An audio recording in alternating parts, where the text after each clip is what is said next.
इसी कोर्ट वाले सीन में गुड्डू पंडित किसी का मर्डर करेगा और बहुत ज्यादा हाई चांसेस है कि गुड्डू ने किसी और का नहीं बल्कि सीजन के एंडिंग में गुड्डू पंडित मर जाएगा और उसे मरवाएंगे।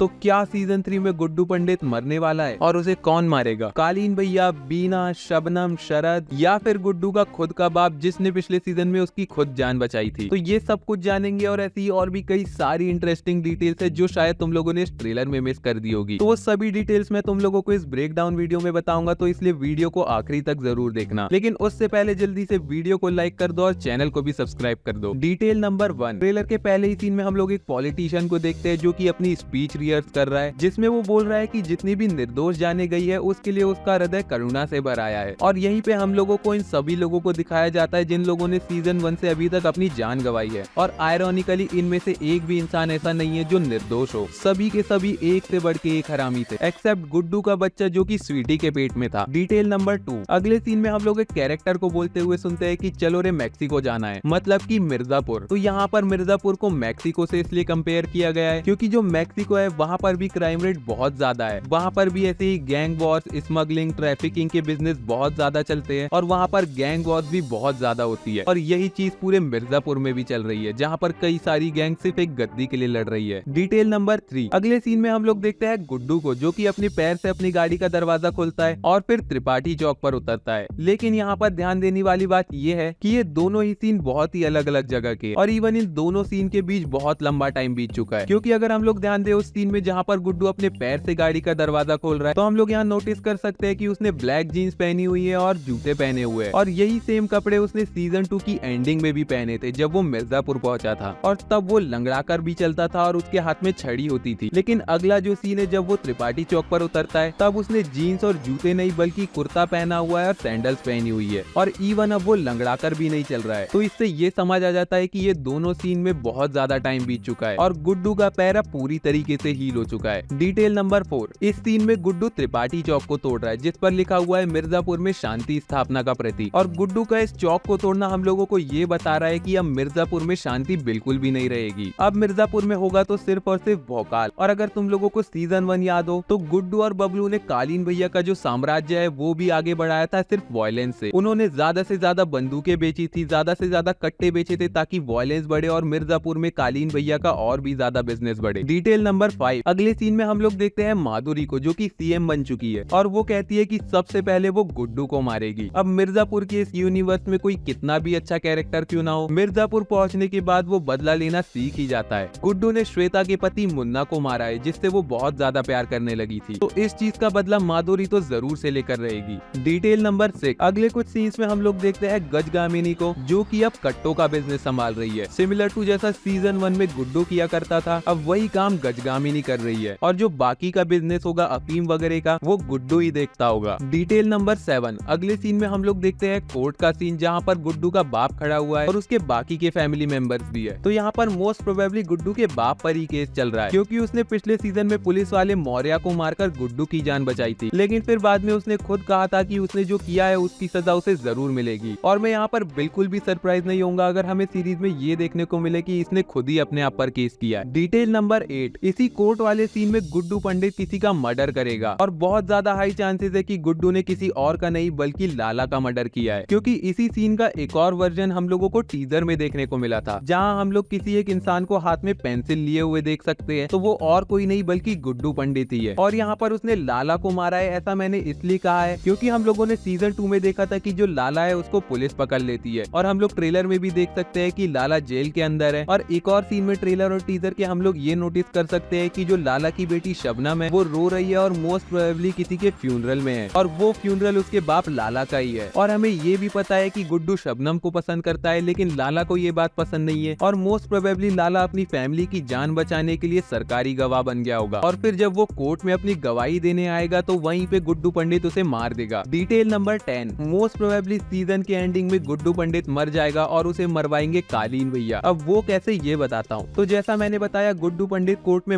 मर्डर कर देगा। उसके बाद वो जाएगा जेल में। हम लोग ट्रेलर में कई सारे सीन्स देख सकते हैं जहाँ पर गुड्डू पंडित जेल में है और जेल में ही वो कई सारे लोगों से पिटाई कर रहा है और उनसे पिट भी रहा है बहुत ही बुरी तरीके से। और मिर्जापुर के टीजर में एक शॉट भी देखा था हम लोगों ने जहाँ पर एक इंसान गुड्डू को बहुत ही ज्यादा मारने के बाद अधमरा कर देता है और उसे खींच कर ले जाता है। तो ये सभी अटैक जो गुड्डू पर जेल में हो रहे हैं ये और कोई नहीं बल्कि कालीन भैया करा रहे हैं। ट्रेलर के लास्ट शॉट में हम लोग देखते हैं कालीन भैया को जो कि एक जेल में खड़े हैं और ये वही सेम जेल है जहाँ पर गुड्डू बंद है, क्योंकि अगर हम लोग कालीन भैया के पीछे की दीवार और वहाँ की ग्रिल्स को नोटिस करें तो ये बिल्कुल सेम है उस जेल से जहाँ पर गुड्डू पंडित बंद है। तो इससे कई सारी चीजें कंफर्म हो जाती है। सबसे पहला तो अभी भी कालीन भैया का भौकाल बना हुआ है कि वो ऐसे कभी भी किसी को भी पिटवा सकते हैं जेल के अंदर, और मोस्ट प्रोबेबली हम लोगों को इसी जगह पर कालीन भैया और गुड्डू का भी एक बहुत ही तगड़ा सीन देखने को मिलेगा। डिटेल नंबर 11, सीजन 3 में गुड्डू और बीना दोनों के बीच बहुत ज्यादा नजदीकियां बढ़ेगी और फॉर श्योर गुड्डू बीना को गर्म करके ठंडा नहीं छोड़ देगा। ऐसा इसलिए क्योंकि टीजर के एक सीन में हम लोग देख सकते हैं कि यहाँ पर गुड्डू बिल्कुल ही नंगा लेटा हुआ है बीना के सामने। अब ये लेटा हुआ इंसान गुड्डू ही है ये मुझे पता चला उसके गले में बंधे हुए धागे से। इस लेटे हुए इंसान ने जो धागा पहना है और इस सीन में गुड्डू ने जो धागा पहना है गले में वो दोनों सेम है। और ट्रेलर में कई सीन्स को देख के लग भी रहा है कि जो बीना है वो कहीं ना कहीं गुड्डू को चाहती है या फिर सिर्फ उसका यूज कर रही है अपनी और अपने बच्चे का जान बचाने के लिए और या फिर अपनी हवस मिटाने के लिए। इस पूरे सीजन में हम लोगों को कई सारे मेस्ड अप रिलेशनशिप्स देखने को मिलने वाले हैं। शत्रुघ्न है जिसको गजगामिनी चाहिए, गजगामिनी है जिसको गुड्डू चाहिए, गुड्डू है जिसको मिर्जापुर चाहिए और मिर्जापुर के साथ साथ शबनम और बीना भी चाहिए। डिटेल नंबर 12, ट्रेलर के इस सीन में हम लोग देख सकते हैं कि यहाँ पर कोई कालीन भैया पर अटैक करने आया है। इस सीन को बहुत ही ज्यादा स्लो करके देखे तो हम लोग इसमें नोटिस कर सकते हैं कि ये जो इंसान गोली चला रहा है ये और कोई नहीं बल्कि कालीन भैया है और ये जगह और कोई नहीं वही जगह है जहाँ पर शरद अपनी मीटिंग्स करता है। और हम लोगों को पता है कि सीजन 2 की एंडिंग में शरद ने कालीन भैया को बचा लिया था और अपने साथ ही छुपा कर रखा है। तो मोस्ट प्रोबेबली ये चीज गुड्डू भैया को कभी न कभी तो पता चली जाएगी। तो हो सकता है कि गुड्डू ने ही कालीन भैया को मरवाने के लिए आदमी भेजे हो। लेकिन इसके अगले ही सीन में हम लोग यहाँ पर पुलिस को भी देख सकते हैं जो कि शरद के साथ काम करने वाले लोगों को मार रहे हैं। तो यहाँ पर 3 लोग हो सकते हैं जिन्होंने इन पुलिस वालों को भेजा है शरद और कालीन भैया को मारने के लिए। सबसे पहला तो जो ऑब्वियस है वो है गुड्डू भैया, दूसरा हो सकता है वो नया पॉलिटिशियन जो हम लोगों ने ट्रेलर की शुरुआत में देखा था, या फिर तीसरा हो सकती है माधुरी। तुम्हें क्या लगता है कालीन भैया को मारने के लिए इन पुलिस वालों को किसने भेजा होगा? मुझे कमेंट में तुम्हारी थ्योरी जरूर बताना। बाकी तो बस ये था पूरा ब्रेकडाउन मिर्जापुर के सीजन 3 ट्रेलर का। मुझसे अगर कोई और डिटेल मिस हो गई होगी तो मुझे वो भी कमेंट में जरूर बता देना। उसके साथ ही बस अब जाने से पहले वीडियो को लाइक जरूर से कर देना और चैनल को भी सब्सक्राइब जरूर से कर देना क्योंकि हम लोग 1000 सब्सक्राइबर्स के बहुत ज्यादा करीब है। उसके साथ ही मैंने कल्कि से रिलेटेड बहुत सारी इंटरेस्टिंग चीजों पर बात की है तो ये वाली प्लेलिस्ट भी जरूर से चेकआउट कर लेना।